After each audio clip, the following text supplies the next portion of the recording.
Pria ini memecahkan jagung dan kemudian menggigitnya. Kegembiraan dipanen membuatnya merasa sangat bahagia. Namun kegembiraan ini tidak berlangsung lama ketika putranya Cheng Feng memecahkannya. Semua orang bekerja keras untuk memanen makanan, tetapi keranjang jagungnya kosong. Belum selesai, di mana orangnya? Ternyata dia dengan senang hati menunggangi kuda ayahnya di padang.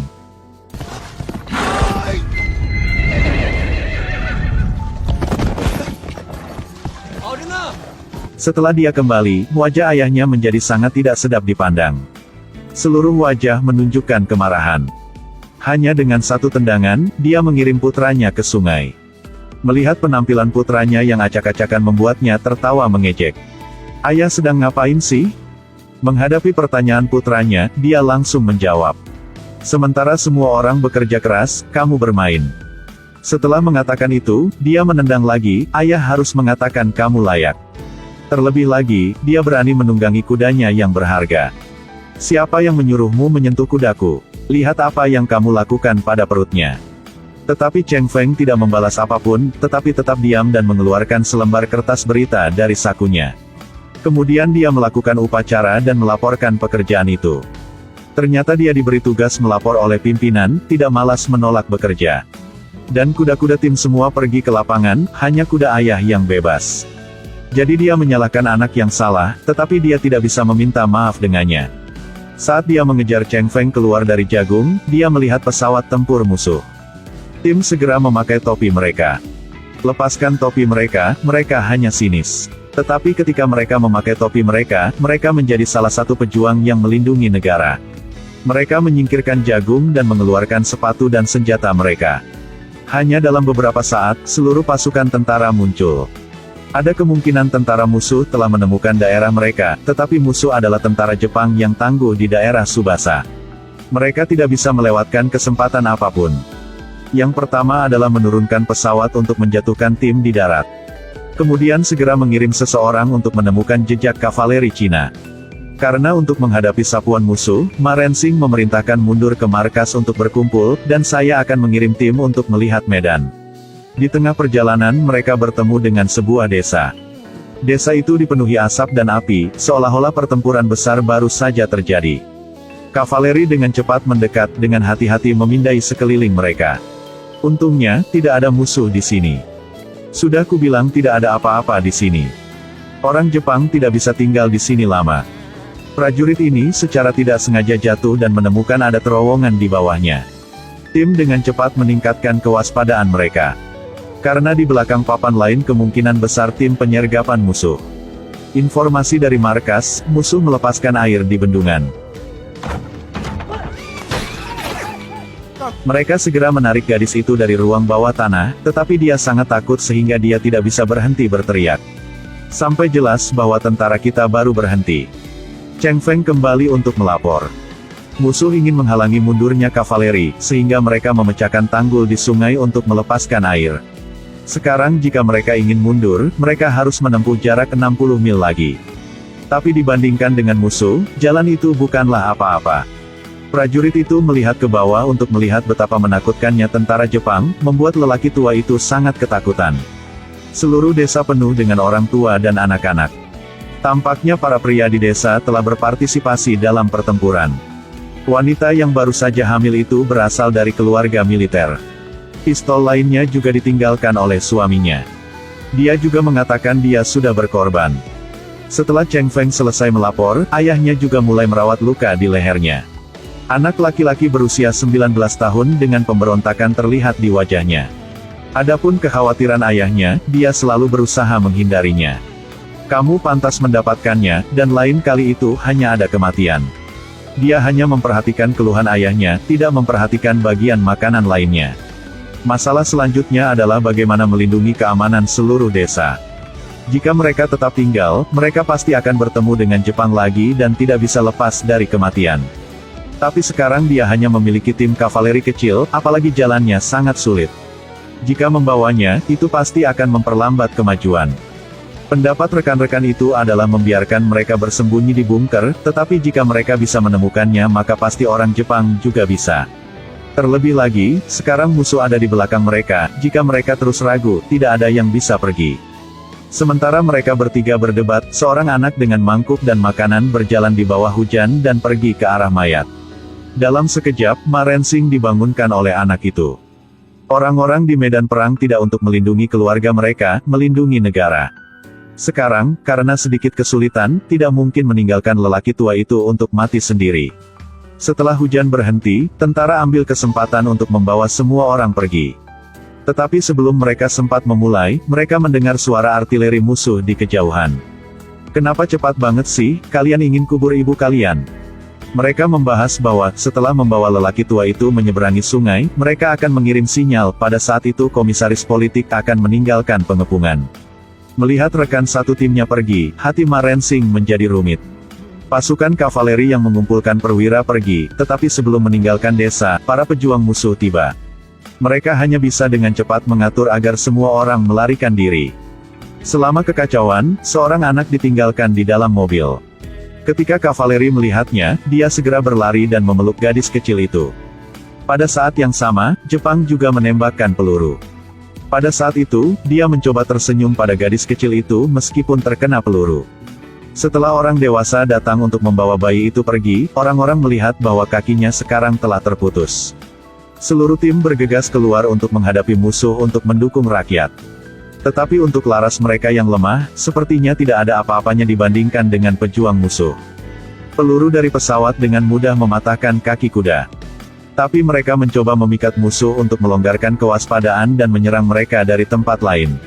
Peluru pistol itu jelas tidak bisa menembus pesawat, tetapi untungnya mereka melakukan banyak kerusakan, sehingga mereka bisa mundur sementara.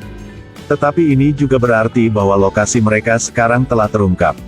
Hampir seluruh tim berhasil menyeberangi sungai, namun hingga kini belum ada kabar pasti dari pihak lain. Mereka hanya perlu membawa lelaki tua itu dan bersembunyi di rerumputan. Bahkan kuda itu sangat patuh dan berbaring dengan tenang. Ma Rensing secara tidak sengaja menemukan tanaman herbal, jadi dia memotongnya dan memasukkannya ke dalam bajunya. Malam harinya, hujan turun lagi. Dia memeluk anak yatim lainnya, yang Cheng Feng terus-menerus menggunakan listrik untuk mencoba menghubungi markas. Melihat cinta ayahnya pada anak itu membuatnya merasa sedikit cemburu. "Sejak aku masih kecil, ayah tidak pernah memperlakukan aku seperti itu." Dia mengeluarkan tanaman obat dari bajunya dan memberikannya kepada bocah itu untuk dioleskan ke lukanya. Karena dia telah melihat dengan mata kepalanya sendiri seorang prajurit meninggal karena infeksi pada lukanya. Cheng Feng sedikit kesal. Dia selalu berpikir bahwa ayahnya selalu memandang rendah dirinya dan berpikir bahwa dia takut mati. "Aku hanya takut kamu tidak takut mati. Ketika kamu ingin bergabung dengan tim, ibu menjadi gila menuntut hidup ayah. Jika kamu ingin menjadi pahlawan, aku tidak akan bisa melarangmu. Tapi anak ayah pasti tidak bisa menjadi martir. Aku memilih untuk melindungi negara, tapi aku merasa kasihan pada ibumu. Jika kamu benar-benar harus mati, matilah setelah ayah." Cheng Feng mendengar kata-kata dari hati ayahnya untuk pertama kalinya. Ternyata dia telah salah menyalahkannya sebelumnya. Dia selalu fokus melindungi dirinya sendiri. Saat dia menerima tanaman obat dari ayahnya, hubungan antara ayah dan anak itu dipulihkan. Demi keamanan, mereka hanya bisa tinggal sebentar. Saat itu belum pagi, dan segera berangkat lagi. Karena dia tidak tahu apa yang terjadi di depan, lelaki tua itu berencana mengirim 2 orang lagi untuk memeriksa. Pada saat ini, Cheng Feng keluar dan berkata bahwa dia ingin pergi bersamanya. Begitu ada berita, dia akan segera menggunakan pemancar untuk mengirim sinyal tepat waktu. Mereka membahas bahwa selama lelaki tua itu berhasil menyeberangi sungai, dia akan segera mengirim sinyal. Ma Rensing tidak mengatakan sepatah kata pun, tetapi langsung mengarahkan kudanya ke Cheng Feng. Jangan menendangnya di perut. Setelah dia pergi, orang Jepang muncul di kaki gunung. Baru kemudian mereka menyadari bahwa Jepang telah sepenuhnya memahami teknologi penentuan posisi. Mereka sudah memantau sinyalnya, jadi mudah untuk muncul di sini sekarang. Mereka berhasil membuat jebakan dan membawa 3 pasukan. Kavaleri hanya perlu ditemukan, dan dengan situasi saat ini, hanya ada bisa mati saja. Pada saat ini, Ma Rensing memikirkan cara. Tetapi ketika dia berbalik untuk melihat perwira itu, dia mengingat misinya. Rekan-rekan di sebelahnya juga terburu-buru, karena dia ragu-ragu selama beberapa menit lagi. Jika tentara musuh melewati gunung, semua orang akan terdeteksi. Untuk musuh di depannya, dia ingin menyerang lebih dulu. Bagaimanapun, sebelum mati, harus bisa membunuh beberapa orang. Namun segera dihentikan oleh Ma Rensing. Dia mengenakan topinya, yang juga berarti bahwa dia memiliki jawaban atas keputusannya. Kavaleri berada di gunung, dan di bawahnya ada ratusan musuh. Ma Rensing memandang perwira itu, dan keputusan secara bertahap muncul di hatinya. Suar api.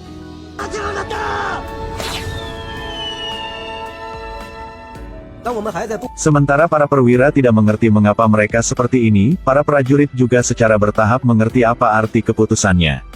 Kapten, kamu melakukan ini untuk membiarkan Cheng Feng mereka. Tentara Jepang juga merasa ada sesuatu yang aneh, sehingga mereka memerintahkan seluruh tim untuk berhenti bergerak maju. Di sisi ini, melihat sinyalnya, Cheng Feng juga segera memberi isyarat. Benar saja, semuanya berjalan seperti yang dia pikirkan. Orang Jepang menerima berita itu dan menentukan lokasi dan dengan cepat berbalik, tetapi pada saat ini, kapten musuh berdiri di sana melambaikan tangannya seolah mengejek mereka. Melihat kepergian Jepang, Ma Rensing tidak sempat bersedih, karena ia harus segera mengatur agar orang-orang itu pergi. Setelah malam yang panjang, tim kavaleri membawa orang-orang ke sisi sungai. Ma Rensing melihat ke belakang, matanya dipenuhi antisipasi. Pada saat ini, sisi Cheng Feng dikelilingi oleh pasukan musuh. Dikelilingi oleh senjata.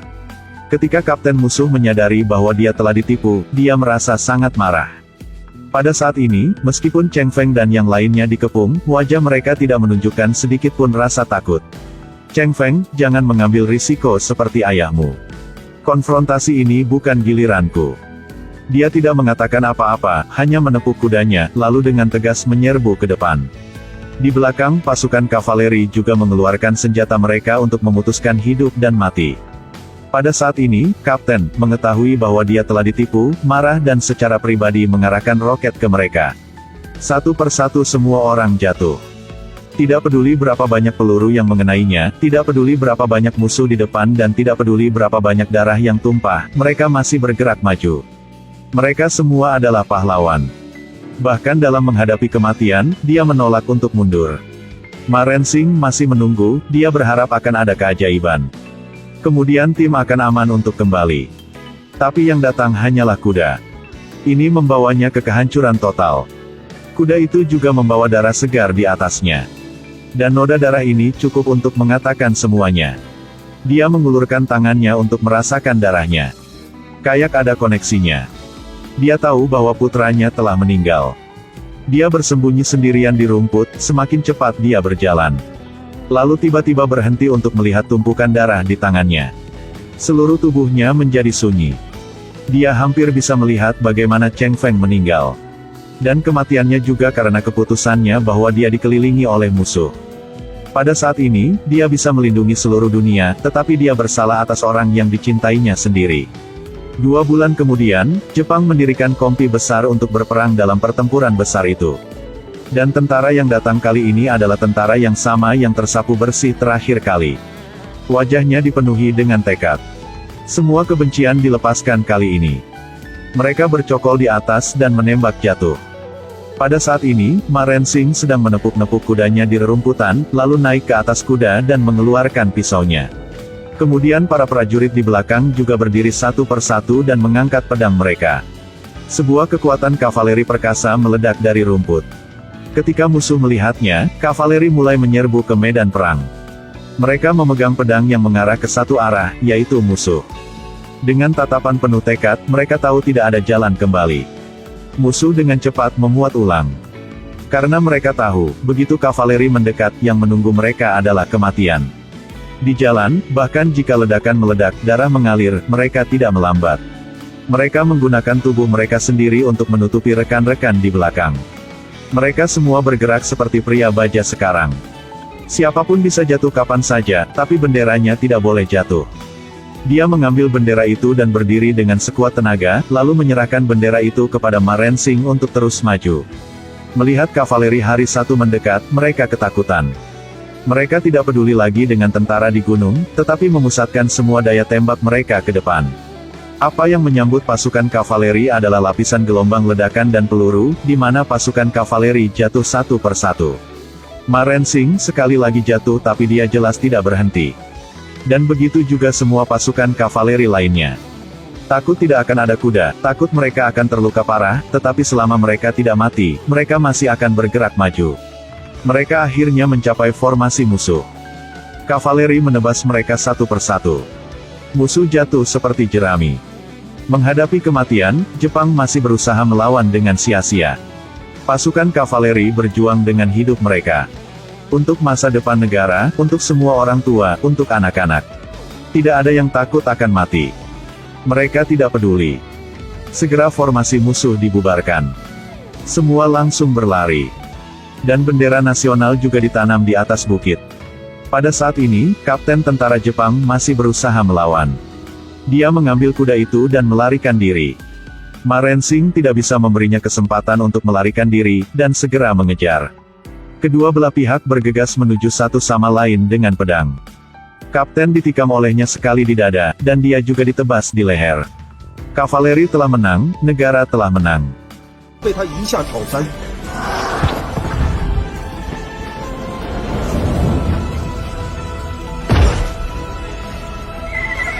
战士们胜利了，我们也胜利了。此时此刻，我只想感激先辈们对于祖国的付出，致敬他们敢于亮剑的精神。从来就没有什么岁月静好，有的只是先辈们的负重前行。这部单元短片出自我和我的父辈。